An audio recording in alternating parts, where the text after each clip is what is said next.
I think like the stock prediction website, because like it's more of like a website, we're gonna use HTML and CSS to like design like the front end and probably Flask to make sure the the Python part, like the Python and like the data management is working.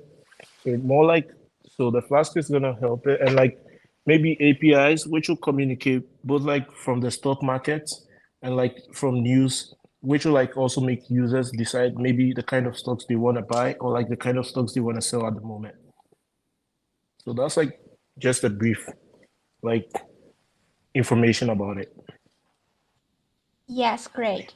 So basically, this website would have three major functions. The first one is to show the stocks and prices, and second one is to include some news that might affect the stock prices, and third one is to show the history of the stock prices.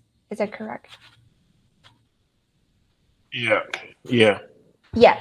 So this is what this project is going to be like. And you are about to do a website for that. Yeah.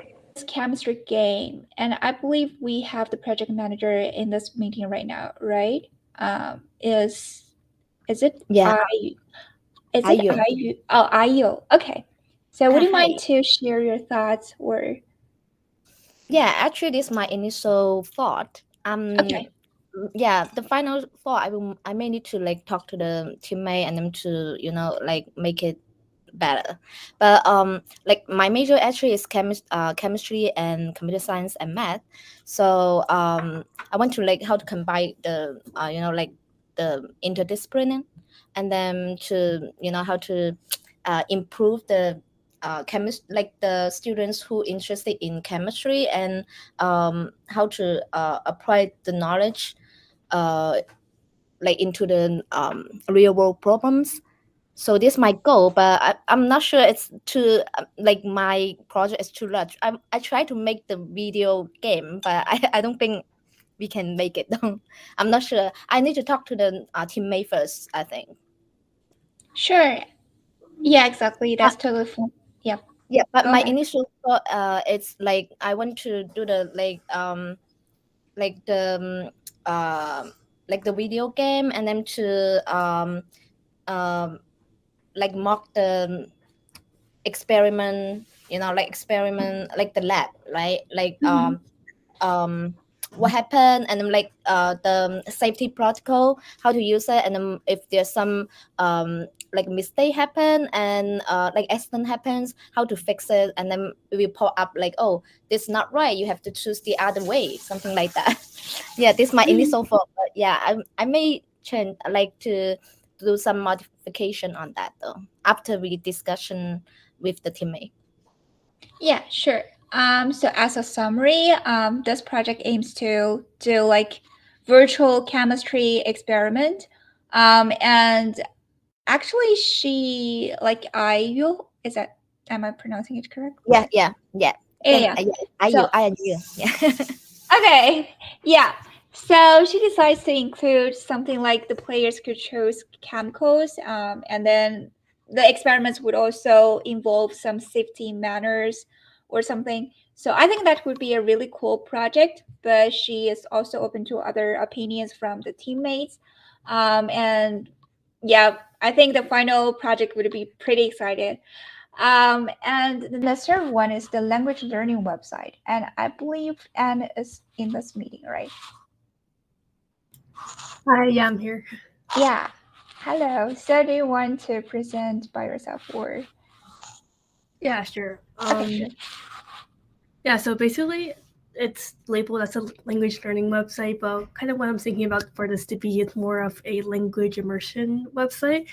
So the idea is that instead of like teaching someone a language from scratch, more so to allow people who are currently learning languages to see how the words and phrases you're learning are applied in real life through like billboards, signs, or like just images that have words in the language that they're learning in. That's basically the general idea about it. Yeah. And then one more thing is, if you're not interested in like the coding aspect of this project, but you have experience in a foreign language and want to contribute as a language expert, then feel free to reach out as well. Yes. I think that one is cool as well. Actually, all of the projects are pretty cool. And it's definitely beyond my expectation. So the number of people we intended to have is 4 to 5 people, and currently we have 4.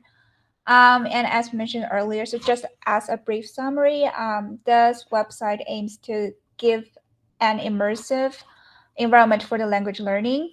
So it will incorporate like images, videos, or street view to, I would say, like put people inside the local environment so that they could learn a language more efficiently or easier. And if you might not be that comfortable with the coding part, then feel free to be a foreign language expert instead. Basically, it's I've just noticed, doing calculations in both my math and physics classes that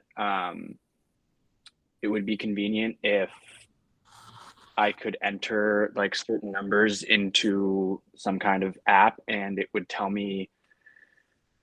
It's tough because a computer doesn't actually. This is like the challenge of the whole problem is that computers don't really know what irrational numbers are. They always use rational approximations. So basically, the idea would be to create some sort of like range where you could recognize not just, whether or not, oh, this might be the square root of 2, or this might be pi, or, this might be the square root of 3 or some other irrational number. But if you have like some number that is maybe like, if it's 2 times pi or square root of 2 over 2 or whatever, it's basically trying to pick up like irrational elements, like common irrational elements in the calculations that you're doing. And then there's other sort of like more practical, like user input stuff that I want to incorporate that I've seen in other applications like Desmos, where you can like just type pi in and then it like interprets that as pi. But I want it to be able to like handle all different kinds of inputs. But basically, yeah, it's just some kind of like tool for dealing with irrational numbers in computations. And I mean, I guess essentially the point would be to be able to sort of like categorize an irrational element before doing a calculation and then plug it back in at the end and not have to rely on the computer like making approximations the entire time, but only sort of when it needs to. Yeah, and that's just more detailed description of what this project is going to do. And if you have passion about like math or numbers, like number theory or something, like feel free to join this group. And the 5th one is about the gardening app. And the project manager would be me and Mengfan. And the number of people we are intended to have is 4, and currently we have 4 people. The project description is like we want to create a platform for the gardeners or people who would like to plant or who would like plants, flowers, to be able to do some gardening diary for themselves, or they could exchange their thoughts to others. And the app is also going to have some tips for taking care of the flowers. And ideally, I think we would probably move this project forward to the next semester or in the future. So if we have time, we might incorporate some game elements into it as well. And basically, it's like a virtual garden. So it allows users to plant different types of flowers in their app as well. So not only physically in the real life, but also they would be able to do that in a virtual environment. And for each reproduction cycle, users could collect seeds, coins, or fruits or something.